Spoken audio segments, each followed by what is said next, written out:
মনে হচ্ছে আমরা ইষ্ট প্রসঙ্গ মানে যে প্রসঙ্গ করলে পরে, শুনলে পরে, বুঝলে পরে, অনুধাবন করলে পরে, অনুশীলন করলে পরে আমাদের জীবনে মঙ্গল হয়, তাই হচ্ছে ইষ্ট প্রসঙ্গ।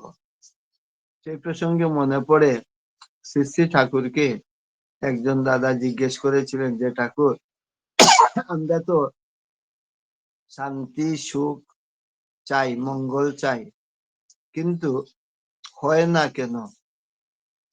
আমাদের খাক্তি কোথায়? আমরা তো দীক্ষাও নেই বা বিভিন্ন তীর্থ পর্যটন করি, মন্দিরে যাই, কিন্তু তবুও দিন দিন অশান্তি বেড়েই চলছে।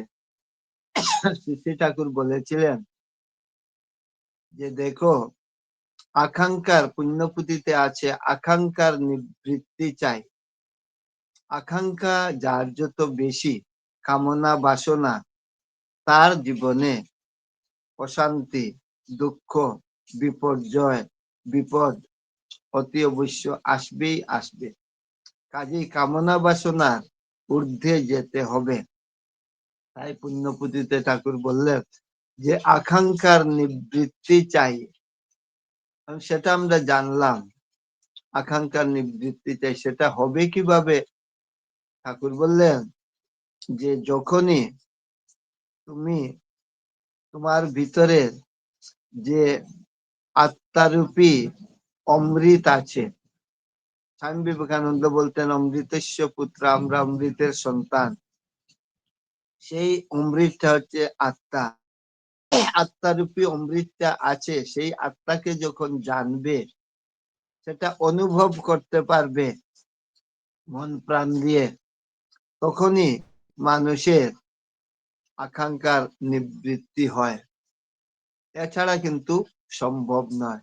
এবং তার জন্য আমরা সৎমন্ত্রে দীক্ষিত হয়েছি। ওই যে একটু মা একজন গান গেয়েছিলেন, অমন গুরু ভোজ রে, ওরে সোনার চাঁদ, দিল দরিয়ায় উঠলে তুফান, কে দিবে আসান, অমন গুরু ভোজ রে। দিল দরিয়ায় মানুষের ষড় প্রবৃত্তি অষ্টপাশ, সেটা সহজাত প্রবৃত্তি, সেটাই মানুষের মনের মধ্যে তুফান আনে। তুফান আনলে পরে গাছপালা, বাড়ি ঘর সব ভেঙে যায়, মানুষের ভীষণ ক্ষতি হয়। এই ষড়রিপু এবং অষ্টপাশ আমাদের জীবনে সেই রকম একটা তুফান আনবে। জীবনে কার কোন সময় আনবে কিছুর ঠিক নেই। সেই তুফানটা যাতে না আসে, সেই ষড়রিপু এবং অষ্টপাশকে, প্রবৃত্তি যেগুলো আছে সেগুলোকে আমার অধীন করে চলতে হবে। চলার জন্যই হচ্ছে অমন গুরু ভজরে। গুরু ভজনা করার একমাত্র উদ্দেশ্য হচ্ছে এই। সেই প্রসঙ্গে মনে পড়ে একটা মেয়ে ঠাকুরকে গিয়ে জিজ্ঞেস করে, বর্তমান শ্রী শ্রী আচার্যদেবকে জিজ্ঞেস করলো যে আমার পরীক্ষা আসে, আমি নার্সিং পড়ি, এবং সব সময় একটা ভয় ভাব থাকে, ভীত সন্ত্রস্ত ভাব থাকে, তার জন্য আমার বেশ অস্বস্তি হয়, কষ্ট হয়, আমি কি করব? শ্রী শ্রী আচার্যদেব বললেন যে কাদের এমন হয় জানো? যাদের কথার সঙ্গে কাজের মিল নেই, তাদের এই যে অসঙ্গতিটা, কথার সঙ্গে কাজের মিল নেই বা কথার খেলাপ করা, তাদের এই মনটা দুর্বল, চিত্ত চাঞ্চল্য থাকে, চিত্তটা চঞ্চল হয়ে থাকে, তখন তাদের এইরকম অস্বস্তি বোধ হয়। কাজেই কথার সঙ্গে কাজের মিল রেখে চলবে। 2 নম্বর বললেন, 2 বেলা প্রার্থনা করবে। 2 বেলা যদি নাও পারো, 1 বেলা অন্তত অতি অবশ্য করবে। কিছুক্ষণ বসে নাম ধ্যান করবে, হ্যাঁ, ঠাকুরকে মাথায় নিয়ে চলার চেষ্টা করবে। তখন আপনা আপনি যে চিত্ত চাঞ্চল্য বা চঞ্চলতা দূর হয়ে যাবে। হলে পরে তখনই এইরকম অস্বস্তি বোধ হবে না। এছাড়া অন্য কোনো রাস্তা নেই। এই জন্য আমরা গুরু ভজন যে করা, না হলে আমাদের যে তুফান আসবে, তুফান আমাদেরকে অনেক ক্ষতিগ্রস্ত করতে হবে। এখন গুরু ভজন করার জন্য আমরা তো দীক্ষা নিয়েছি, আমরা তো গুরু ভজনা করছি। কেউ হয়তো 1 বেলা প্রার্থনা করছি, 8টার সময় হলেও ইষ্টবৃত্তি করছি। আবার অনেকে করছিও না, কিন্তু ঠাকুর পুজো ঠিক দিচ্ছি, আমরা আবার দেওঘর ঠিক যাচ্ছি, সৎসঙ্গে যাচ্ছি, উৎসবে যাচ্ছি, তাহলে তা আমরা তো গুরু ভজনা করছি না। শ্রী শ্রী রামকৃষ্ণ ঠাকুর বললেন যে বিষয়ী মানুষের বিষয়ের প্রতি টান যেরকম থাকে, সতী নারীর পতির প্রতি টান, মায়ের ছেলের প্রতি টান, তিন টান একত্রিত করলে যতটুকু টান হয়, তখনই আমরা ঈশ্বর দর্শন, ঈশ্বরের সারূপ্য লাভ করতে পারি। তখনই আমরা প্রবৃত্তিকে বসে এনে জীবন পথে তাদেরকে কাজে লাগিয়ে আমরা ইষ্ট পথে এগিয়ে যেতে পারি। এই তিন টান একত্রিত হলে যতটুকু, এর বেশি না হলে, এতটুকু না হলে হয় না। আমরাও দেখি মহাভারতের যুগে দ্রৌপদীর বস্ত্রহরণের সময় দ্রৌপদী যখন নিজের হাতে কাপড় রাখতে চাইলেন, দু হাতে ধরে পারলেন না, এরপরে এক হাত তুলে এক হাতে কাপড় ধরে শ্রীকৃষ্ণকে বলছেন, তখনও শ্রীকৃষ্ণ কাপড় দেননি। যখন দুহাত তুলে সম্পূর্ণ আত্মসমর্পণ করে তারপর শ্রীকৃষ্ণের কাছে সেই রোদন করে করে বা কেঁদে কেঁদে বলেছিলেন উনি যে প্রভু তুমি আমার লজ্জা নিবারণ করো, তখনই শ্রীকৃষ্ণ এত কাপড় দিলেন যে দুঃশাসনের মতো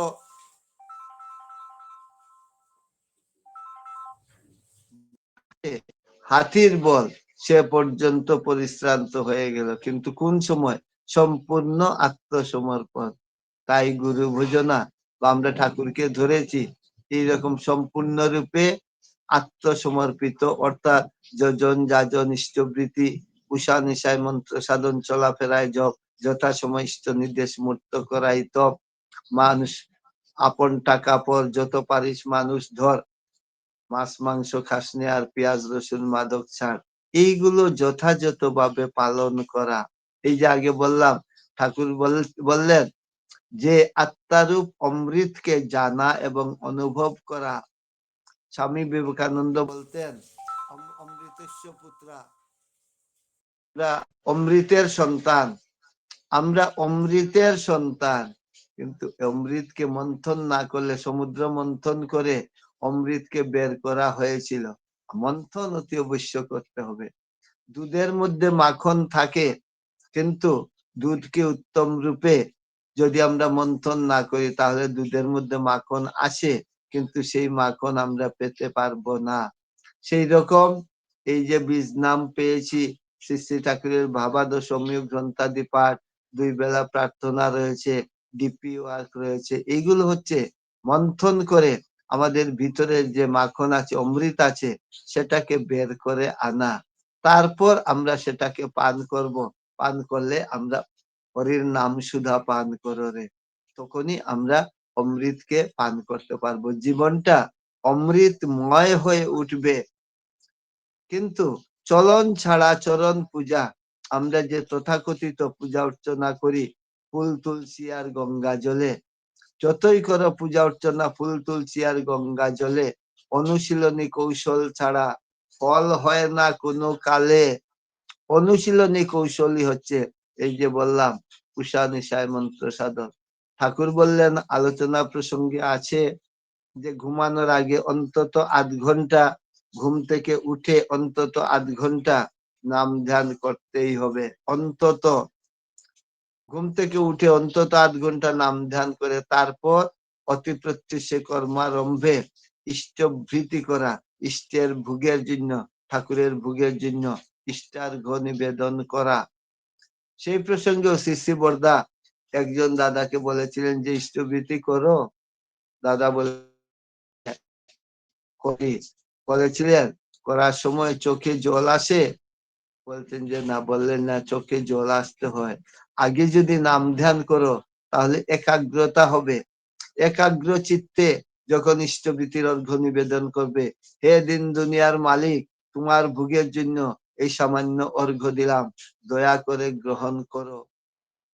অতি কাতর ভাবে, এটা কথা বলার মতো নয়, দাদা কি ভালো আছেন, তো কোথায় যাচ্ছেন, এইরকম নয়, পুরোপুরি এইরকম।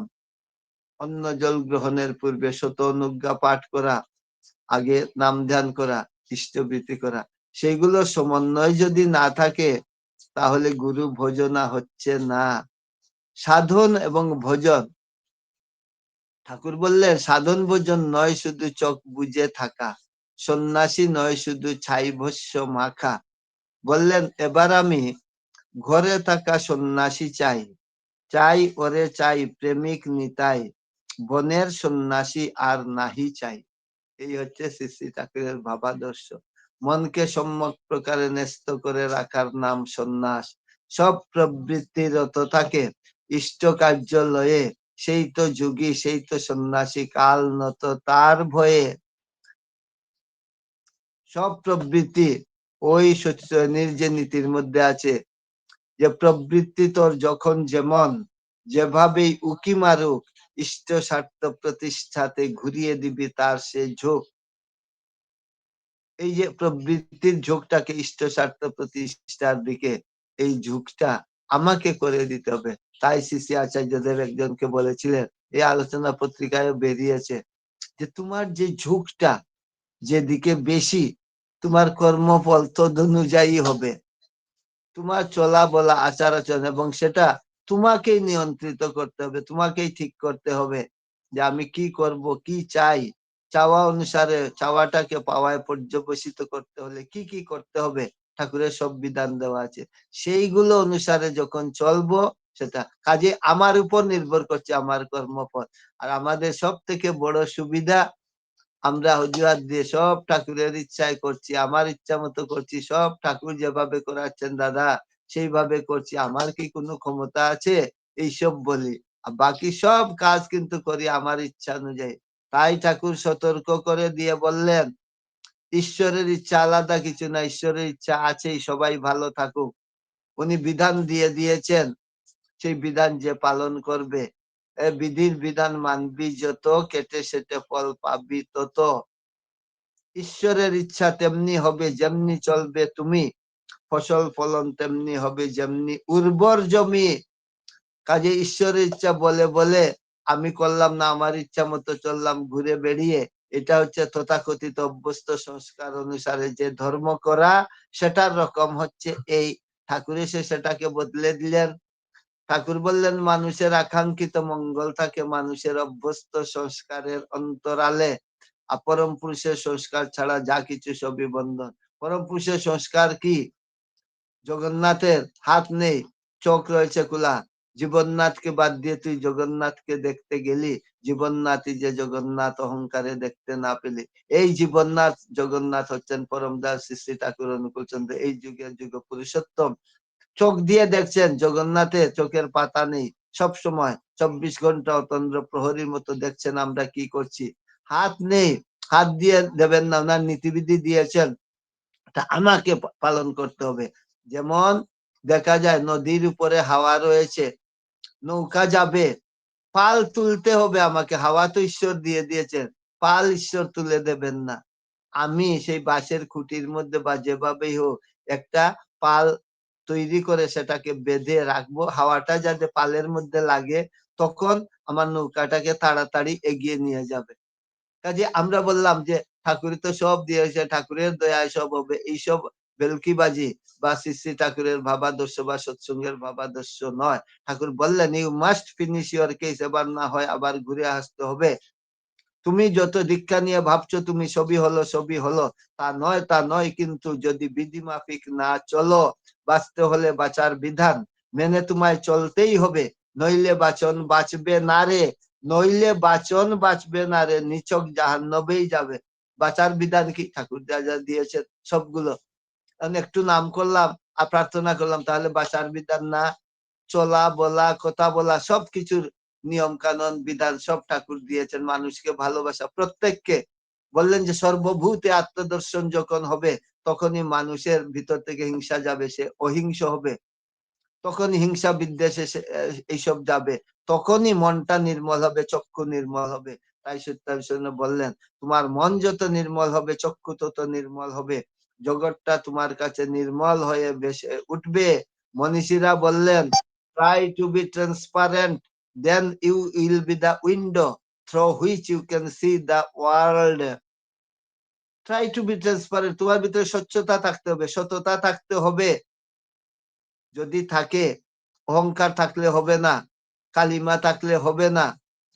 আমার যে এই মানসিকতার মধ্যে পরশ্রীকাতরতা, হিংসা, দম্ভ, মান, অভিমান, হিংসা, বিদ্বেষ, পৈশূন্য মানে কপটতা, মন মুখ এক নয়, এইসব থাকলে হবে না। ঠাকুর পরিষ্কার বলে দিয়েছেন যে কপট ব্যক্তির ধর্মরাজ্যে ঢুকবার অধিকার নেই।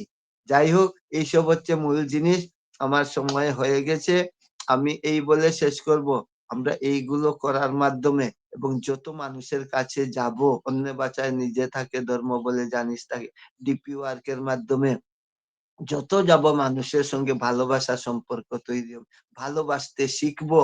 ওই যাওয়া আসার মাধ্যমে, কথা বলার মাধ্যমে আমাদের অহংকার দূরে যাবে। জীবনে আমরা বিশ্বাস, নির্ভরতা, আত্মত্যাগ, এই তিনটা ঠাকুরের চরণে হবে। তখনই সত্যিকারের গুরু ভজনা। তিন টান, বিষয়ের বিষয়, সতী নারীর প্রতি, মা ছেলের প্রতি একত্রিত হলে যে টান, না হলে পাবো না। শ্রী শ্রী ঠাকুরের রাতুল চরণে সবার ইষ্টচল সর্বাঙ্গীন মঙ্গল প্রার্থনা করে শ্রদ্ধাভাজন শ্রীযুক্ত দেবব্রত সাহাদার প্রতি এবং উপস্থিত সবার প্রতি কৃতজ্ঞতা জ্ঞাপন করে সশ্রদ্ধ আনন্দিত জয়গুরু জানিয়ে এখানেই শেষ করছি। জয়গুরু।